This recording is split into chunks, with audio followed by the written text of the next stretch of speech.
Welcome to Garden Chatter, where we connect gardeners, bloggers, and experts so that we can all grow and learn together. We have Linda Lee on our show today, and she's going to be telling us about her CSA Cookbook and talking about how we can utilize every bit of our veggies. Let's see, Bren, you're on today. You are in California, is that right, Bren? Yes. I'm down. I was actually over at the Eden Valley Vineyard. So Linda probably knows a little bit more because I'm kind of close to her. I'm about 3 hours north, I think, from LA. Yeah. And it's beautiful. I didn't realize how close I was going to be to the ocean. It's beautiful. And it was neat. It was neat landing in my little puddle jumper, I call it, because it was such a small plane. But I'd never seen vineyards before. You used to looking down in the Midwest and seeing the crops, you know, that way. The vineyards are really cool looking. It's a neat experience. So, yeah, I'm down here for spring trials, and you can follow their hashtag and see what the hort industry is doing. It's global. People from everywhere are coming to this event. And I'm actually here with the HGTV Home Plant team, just blogging and tagging along. So, anyways, Adam, let me tell everybody how to connect with us tonight. If you're watching us on the Google Hangout, you can click right up at the top. You'll see a grid. Just tap the grid. A Q&A will come down, and you'll get a Q&A box on the side. And I hope you will say hi to us and hopefully ask some questions for Linda Lee. All right. Well, Linda Lee, welcome to our show, and we're so glad to have you. How are you doing? I'm great, thank you. Very good. So why don't, before we dive into talking about food and cookbook, why don't we, maybe you could just tell a little bit about where you're located and maybe how your spring garden grows. What's going on there? Well, I live in a coastal suburb of Los Angeles, so I am in zone 10B.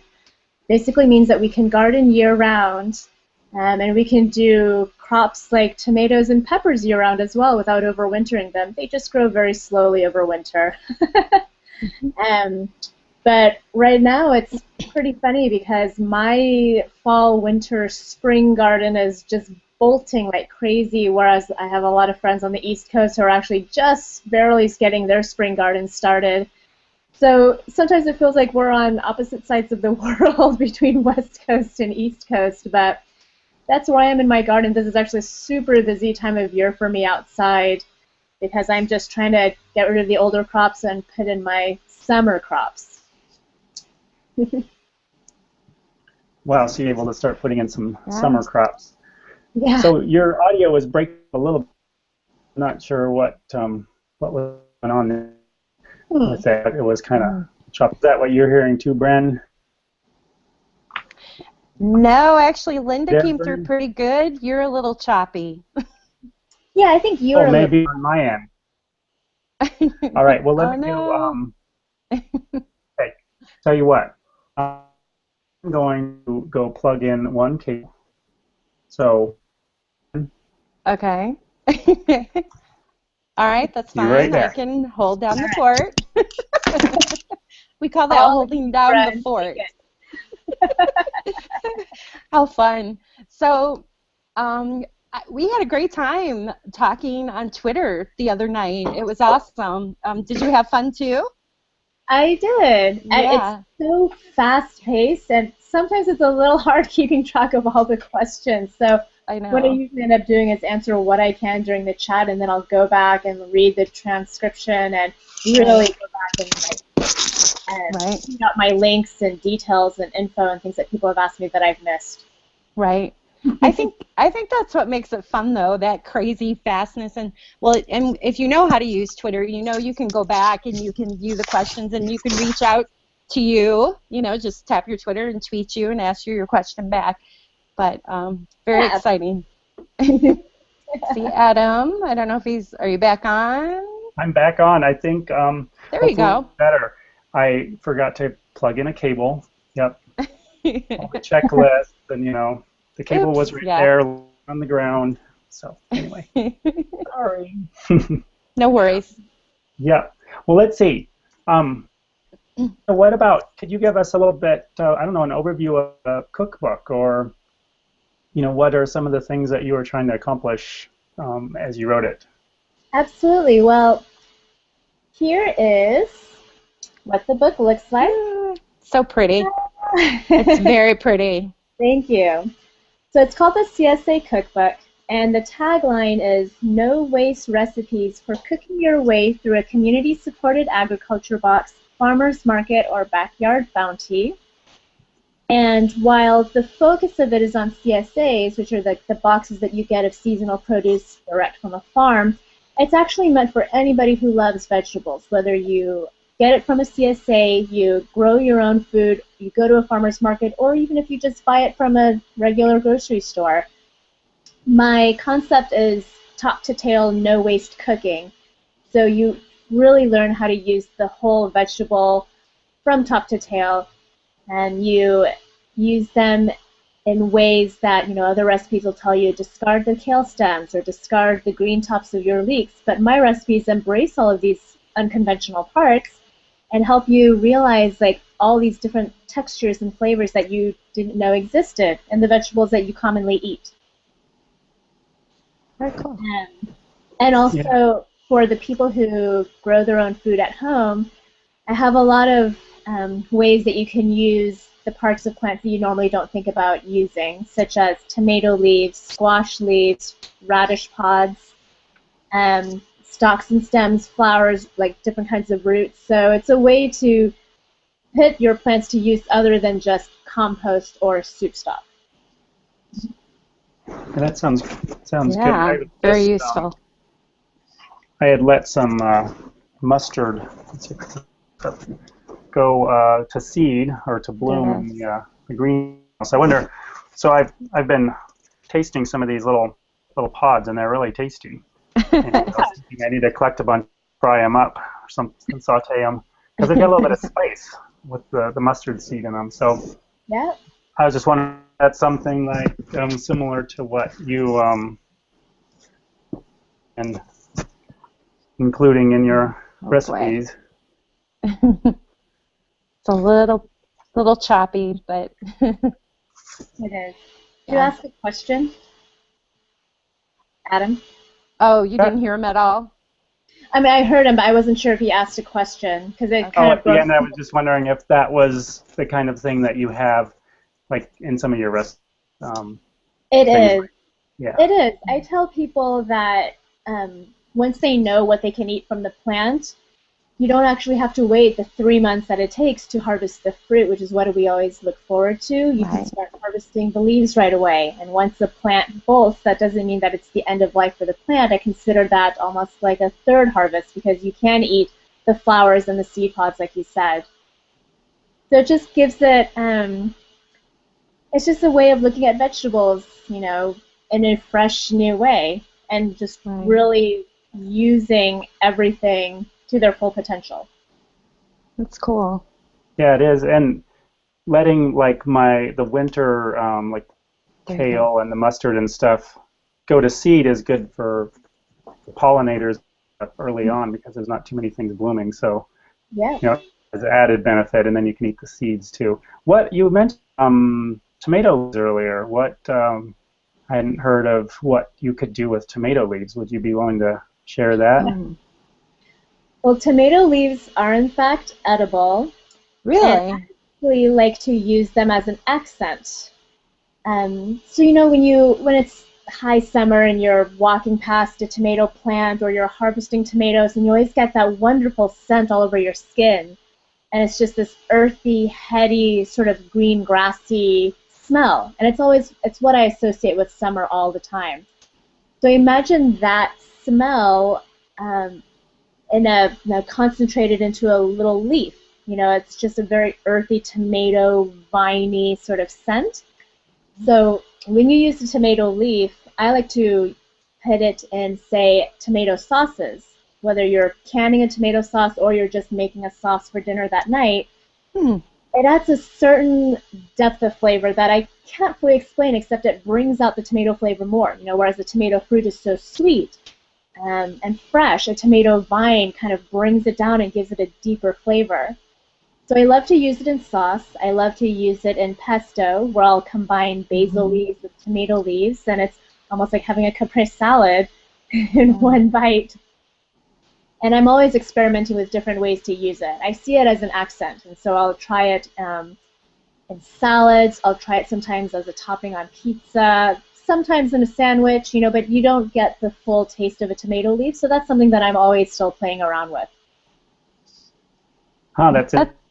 Is there it's any funny other? You said that about the tomato leaf because a lot of people had told me on Twitter before when I had like my little helper helping me that the leaves were poisonous. So I guess you can't believe everything on the internet, right? Yeah, it's a misconception. People think that because it's part of the nightshade family, and a lot of members of the nightshade family are poisonous, but tomato leaves are not one of them. They would be equivalent to green tomatoes, like the unripe tomatoes. Okay. So assuming you don't eat a pound or two of tomato leaves in one sitting, you'll be fine.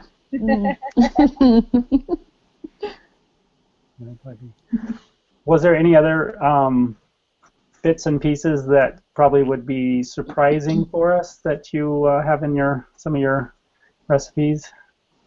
I do, with summer coming up. A lot of people don't realize that pepper leaves and bean leaves are also edible. Pepper leaves are also a nightshade, so people just don't think to eat them at all, especially since we wait for the fruits themselves. Right. But pepper leaves taste like very mild pepper, like white pepper. So it's really nice, like if you have a full bushy pepper plant, it's nice to pick off a few leaves to add that to like a soup or stir fry to get that slightly spicy flavor. I have a recipe in my book that is a chicken soup made with pepper leaves, and it's actually a traditional Filipino recipe called tinola. And they use pepper leaves as an accent to give it a little bit of spice. And same goes for bean leaves. We're always waiting for the pods, but bean leaves are also edible.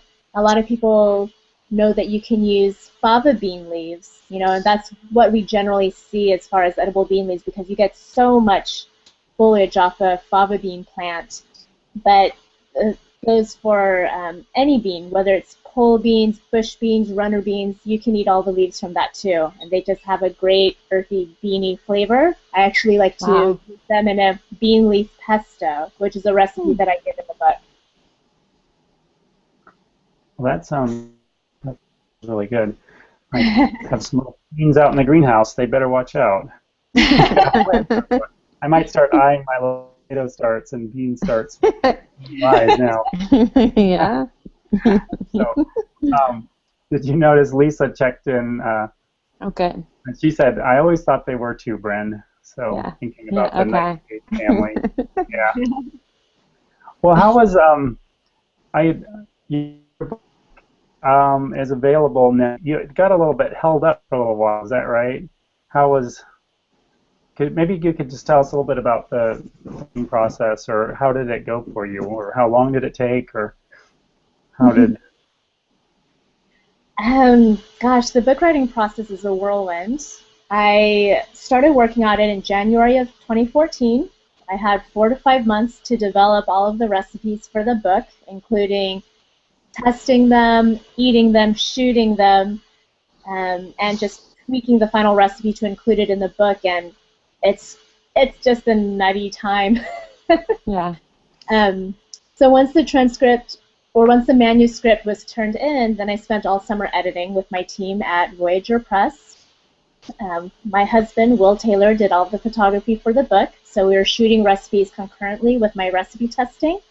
Our goal was to have a photo for every single recipe, and we managed to do that. So there's 106 recipes, many more photos since we include step-by-step photos and photos of ingredients that people might not be familiar with.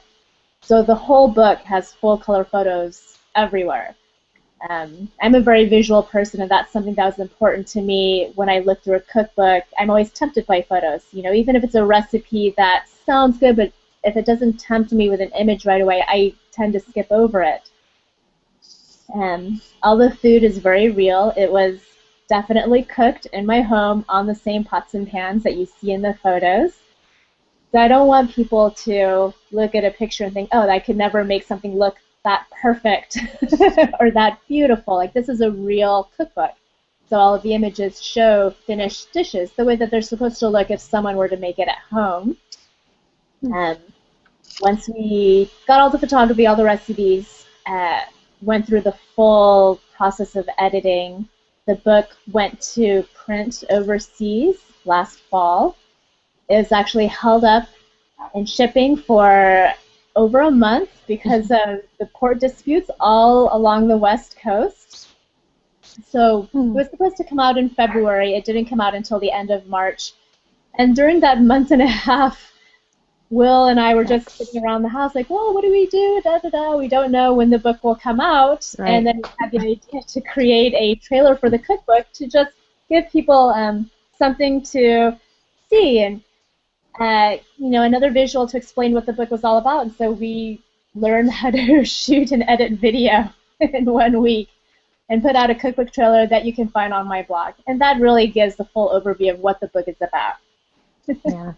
And now the book is out. It's been almost 1 month. You did a great job. I tweeted it out the other day, and a lot of people were commenting it. It looks great. Thank you very so much. Good. You did it so quick. You said, can I ask, you said it was held up. The book was held up. Was there a problem with publishing it over here or something? Or? Well, all of the books are printed overseas in China. Okay. And the book was printed on time, but it was just sitting on a container for over a month because of disputes at the ports. And the labor disputes happen all over the West Coast. So we were just at the mercy of the longshoremen. And I fully support them, but it actually held up a lot of shipments for all industries, not just publishing. Yeah. Okay.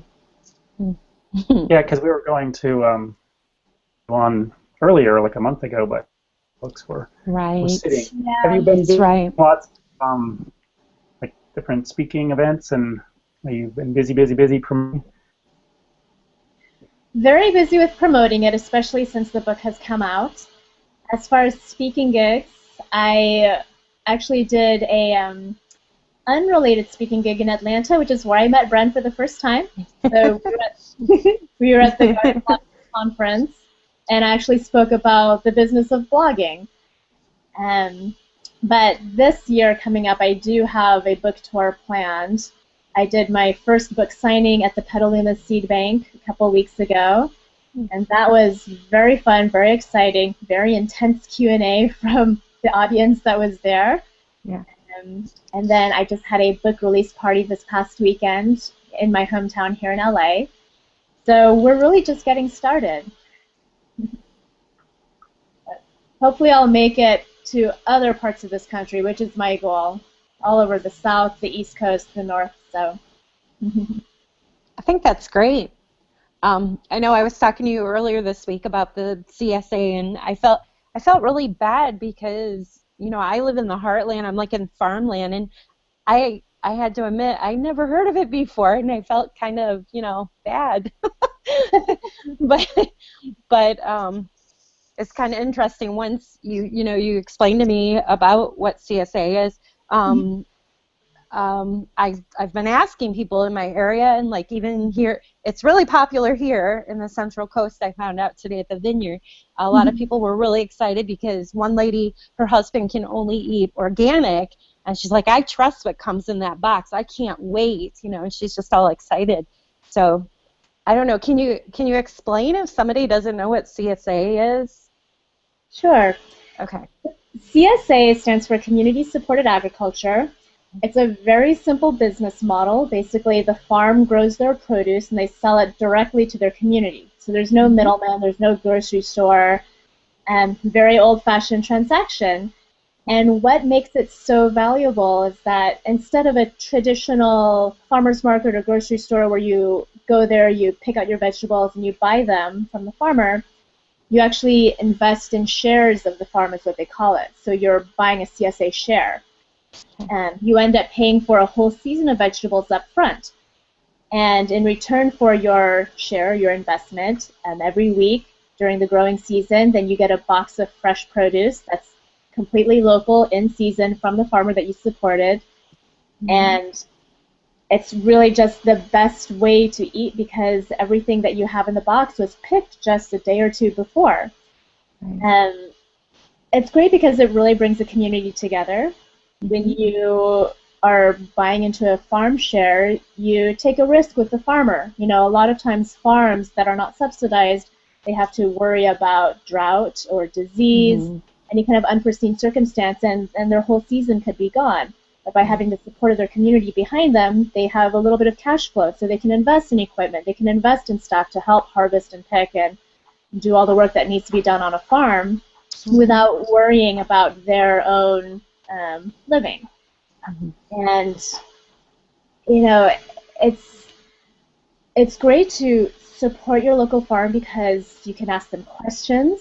You know exactly how they're growing something. A lot of farms also host tours and dinners, so you really see where your food comes from. And I think that is the missing link of people with their food. Everything comes so neatly packaged in the store in like containers and cartons and boxes, but when you see it growing out of the ground and somebody picks it and hands it to you, that you really see food in a whole new way. It makes you appreciate it a lot more. And that goes for all kinds of food, whether it's vegetables, meat, dairy. You know, there's a lot of different kinds of CSAs besides vegetables. There's even flour CSAs, and every single farm is striving to produce the best possible product that they can for their community. Very cool. I wonder if there's like a directory. I suppose mostly it's local, but it'd be interesting if there was a directory that was either regional for different CSAs and what they offer. I don't know if I've ever. There actually is a national directory. If you go to a website called localharvest.org, the full URL is actually localharvest.org/CSA. That lists thousands of CSAs all across the country. You can do a search for the CSAs that are in your region, and they include every type of CSA, whether it's vegetable, fruit, meat, dairy, cheese, baked goods, eggs. I mean, there's so many different kinds, and you can read about the farm.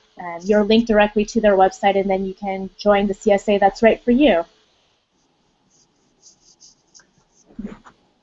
Well, that's I was hoping there was. Well, a chance to look. So I had a question for you. As I'm planning lots of vegetable starts, I'm excited to get things growing, but it's early. Still have some frost coming up. I was just wondering if you had any ideas about things I utilize early on. Maybe plant some extra something and use like the leaves or the stems before they're mature. Get some veggies early on. Any thought on that? What I usually do is when I am planting like a new row of crops, I take all of the thinnings and use those. I treat them as microgreens and sprouts. And so that's a good way to just get a little extra instead of just getting rid of those into your compost pile. You can use your bean sprouts and your cucumber sprouts, squash sprouts. All of those little tiny leaves are all edible, and so they're fun to just put into a salad or on a sandwich. What was the second part of your question? Oh, I mean, that's pretty much it. I guess just wondering about things utilize early on, before things mature. So I mean, that's a good idea. And I was thinking, earlier you'd mentioned the tomato leaves and the bean leaves and different things like that. So I guess I could pinch a few leaves. I mean, it's a long time until ripe tomato, but I suppose I could get some tomato flavor earlier by using. So. Absolutely. And tomato leaves are actually, they're also a very good way to amp up a really bland tomato that maybe you had to buy. It gives it a little bit more flavor. So, with bland tomatoes, I've bought tomatoes out of season as well. And to bring out the flavor, I'll usually roast them.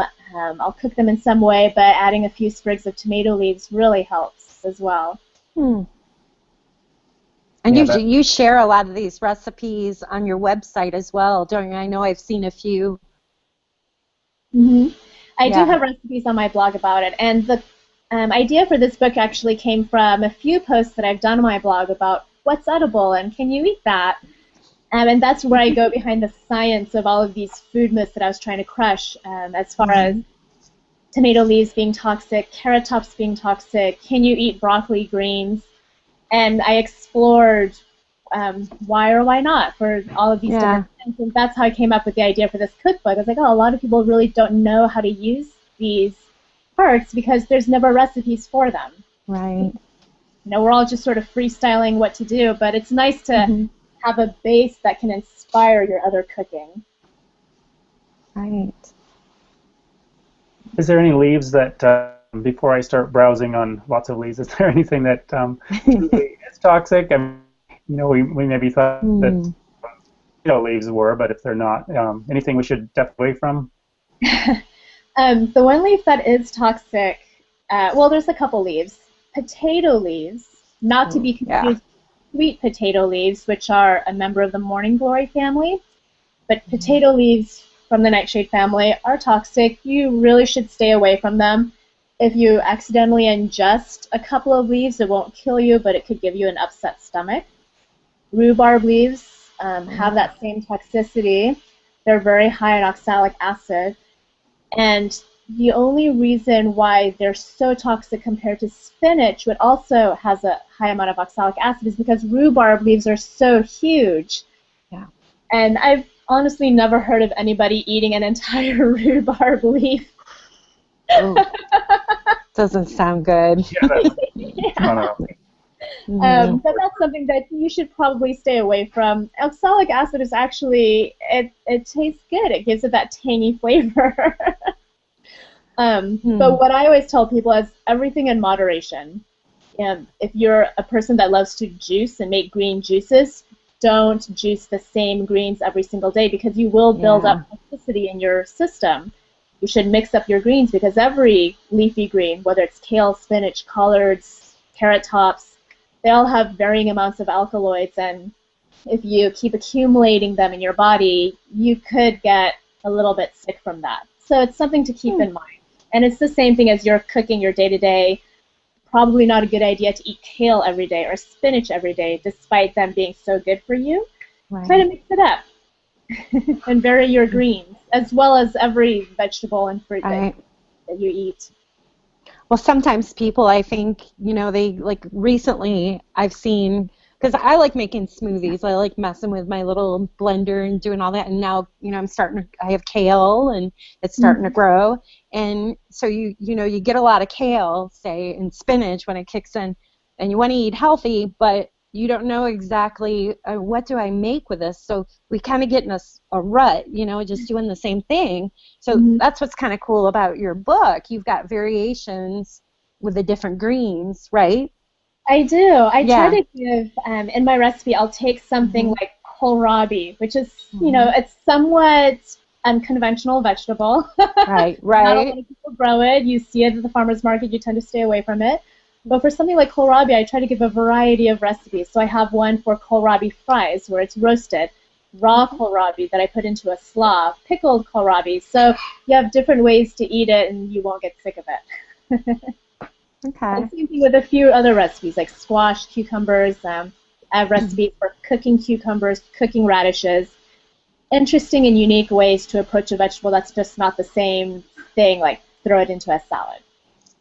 Right. Boring. That sounds good. I'm wondering how much of the recipes, I should say, did you just come up with all of them on your own, or did you base some of them on other things you saw?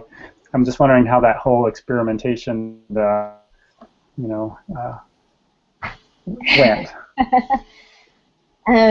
It's funny, when I first signed up to do this book, I was worried because I knew that I would have to come up with about 100 recipes, and I was like, there's no way that I have 100 recipes in me.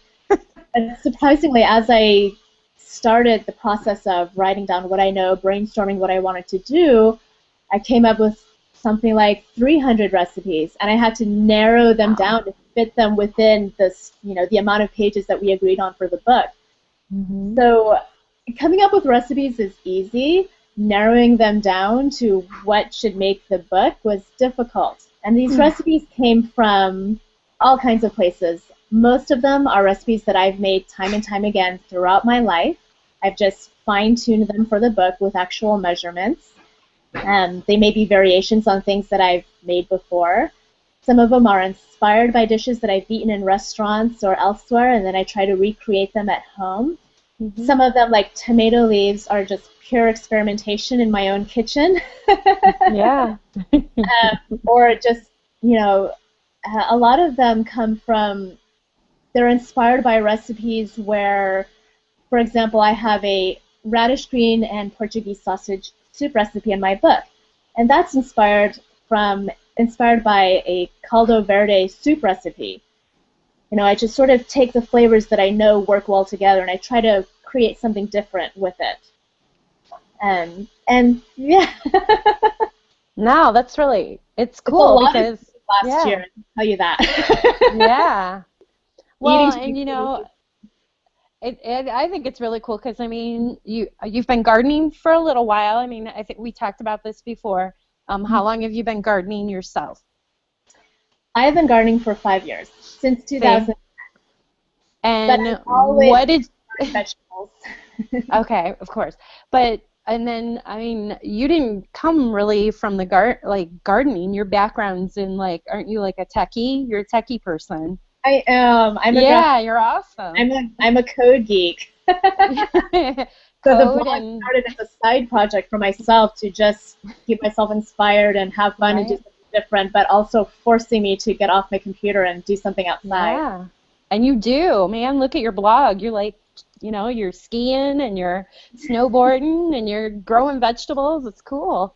And your talk, I hope you get to speak at other venues because I learned so much from you at the Garden Blogger Conference in Atlanta. Like we met down there, and just it was so easy to understand tagging photos and things like that. I mean, it was awesome. So thank you. Yeah. Sorry, went off subject. Oh, that's okay. Thinking if anyone that's watching has a question and would like to go ahead and type it in. We'd love, before we wrap it up, if you have any questions for Linda. So, well, where can people find you and I guess your book, of course, on Amazon? How is best to follow you and you? So they can find my blog, Garden Betty, at gardenbetty.com. From there, it links to all of my social media and my book as well. But you can also go directly to my book page, which is thecsacookbook.com. That's the name of the book.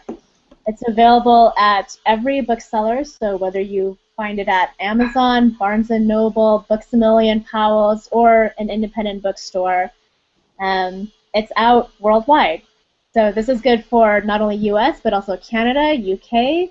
I have quite a few readers in Australia and New Zealand, surprisingly. Yeah. So that's always really fun to see what they're going. Always, you know, what I just finished or what I'm looking forward to. But yeah, the book is available worldwide. Very good. Well, let's see, Brenda, do you have any last questions or thoughts, or? I don't think so. I mean, I hope everybody will follow Linda. I wanted to call you Garden Betty again.